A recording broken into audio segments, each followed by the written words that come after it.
ప్రపంచం సేంద్రియ బాట పడుతోంది. సేంద్రియ ఉత్పత్తులకు ఆదరణ పెరుగుతోంది. అయితే గుర్తింపే పెద్ద సమస్యగా మారింది. సహజ పంట అని నిర్ధారించే వ్యవస్థ రైతులకి కొరవడింది. ఈ తరుణంలో హైదరాబాద్లో తెలంగాణ రాష్ట్ర సేంద్రియ ధృవీకరణ అథారిటీ కొత్త కార్యాలయం ప్రారంభమైంది. తద్వారా రైతులకు ధృవీకరణకు మార్గం సుగమమైంది. ఇకపై వినియోగదారులకు నకిలీ ఉత్పత్తుల బెడద తప్పనుంది.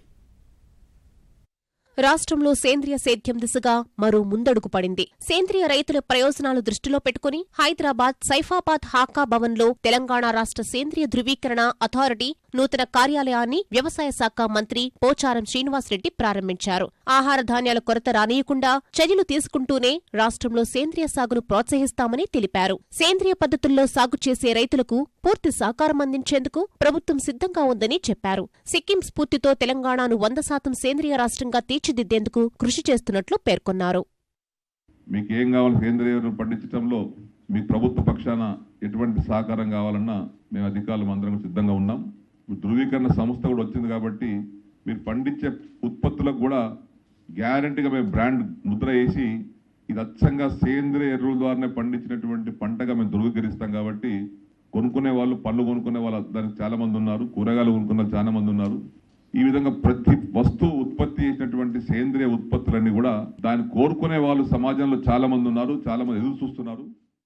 సేంద్రియ సాగు పెంచేలా ప్రత్యేక విధానాన్ని రూపొందిస్తున్నామని వ్యవసాయ శాఖ ముఖ్య కార్యదర్శి పార్థసారథి తెలియపరిచారు. సేంద్రియ ఆహార పంటలకు ప్రత్యేకంగా కనీస మద్దతు ధర నిర్ణయించాలని కేంద్రాన్ని కోరనున్నట్లు తెలిపారు. ప్రాకృతిక విధాన అమలుకు సంబంధించి త్వరలో వివిధ రాష్ట్రాలు, దేశాల్లో అధ్యయనం చేయనున్నట్లు వెల్లడించారు. ప్రభుత్వం ఏ రకమైన ఇన్సెంటివ్స్ ఇవ్వాలి, రేటు పరంగా ఇవ్వాలా, లేకపోతే వీళ్ళకి ఇచ్చే గ్రీన్ మెన్యూర్ సీడ్ ఉంది, మీరు చెప్తా ఉన్నారు ప్రమోట్ చేయాలని, ఇప్పుడు ఒక 50% సబ్సిడీ ఇస్తూ ఉన్నాం. దీన్ని ప్రమోట్ చేయాలంటే దాన్ని ఇంకా సబ్సిడీ పెంచి ఇవ్వడానికి, అట్లాగే వర్మి కంపోస్ట్ కానీ లేకపోతే మిగతా సేంద్రియ ఎరువులు కానివ్వండి, లేకపోతే జీవ సంబంధమైన ఎరువులు కానివ్వండి. జీవ సంబంధమైన ఎరువులు ఉన్నాయి, బయో ఫర్టిలైజర్స్, రైజోబియం లాంటి ఫర్టిలైజర్స్, బయో పెస్టిసైడ్స్, ఇవన్నీ కలిపి మనం వ్యవసాయం సమగ్రంగా చేస్తే తప్పకుండా ఏదైతే ఇప్పుడు దిగుబడి తక్కువ వస్తుందని మీరు అంటూ ఉన్నారో ఆ దిగుబడి కొంతకాలం తగ్గుతుందండి. సేంద్రియ వ్యవసాయంలో కొంత సమయం తీసుకుంటుంది. హైదరాబాద్ కేంద్రం ఏర్పాటుతో తెలంగాణ సహా ఆంధ్రప్రదేశ్, తమిళనాడు, పుదుచ్చేరి, కర్ణాటక రాష్ట్రాల్లో సేంద్రియ పంటలకు అధికారిక గుర్తింపు ఇచ్చే అధికారం తెలంగాణ రాష్ట్ర సేంద్రియ ధృవీకరణ అథారిటీకి లభించినట్టయింది. అయితే భారత వ్యవసాయ, ఆహారోత్పత్తుల శుద్ధి, ఎగుమతుల అభివృద్ధి మండలి అపేడా నుంచి అనుమతి వస్తే పూర్తిస్థాయిలో గుర్తింపు పత్రం జారీ చేసే అధికారం దక్కుతుంది. సేంద్రియ ధృవీకరణతో మార్కెట్ పరంగా ఎదురవుతున్న సమస్యలు తొలగిపోతాయని రైతులు ఆశాభావం వ్యక్తం చేస్తున్నారు. 8 సంవత్సరాల నుంచి 15వ పంట వరి సాగు చేస్తున్నాను. తర్వాత సేంద్రియ పద్ధతితో నేను ఏమి మందులు వాడతలేను, రసాయనిక ఎరువులు కానీ పురుగుల మందులు కానీ ఏమి వాడతలేను.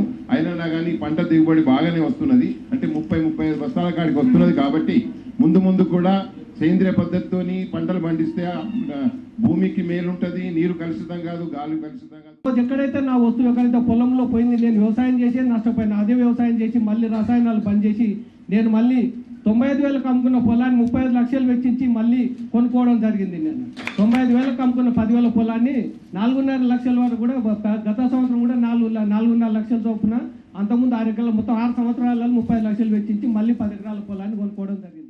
బట్ స్టిల్ మేమైతే పోరాడుతున్నామండి. ఏంటంటే భూమి బాగుండాలి, లైక్ ఈ ఫ్యూచర్లో అట్లీస్ట్ బాగుస్తాయి అని చెప్పి మేము ఇంకా ట్రై చేస్తూనే ఉన్నాము. అండ్ ఏంటంటే గవర్నమెంట్ నుంచి కోరేది ఏంటి అంటే లైక్ మంచి సీడ్ మాకు if you can provide us certified seeds like native seeds అవి ప్రొవైడ్ చేస్తే we'll be able to sustain natural farming అనేసి 2002లో ఉమ్మడి రాష్ట్ర ప్రభుత్వం సేంద్రియ ధృవీకరణ అథారిటీ కోసం ప్రయత్నం చేసింది. కానీ కొన్ని కారణాల రీత్యా అది కార్యరూపం దాల్చలేదు. 2007లో 3 అధికారులు డెహ్రాడూన్, 2015లో మరో అధికారి జర్మనీలో శిక్షణ పొందగా ఇన్నాళ్లకి కీలక గుర్తింపు సంస్థ ఏర్పాటు లక్ష్యం నెరవేరింది.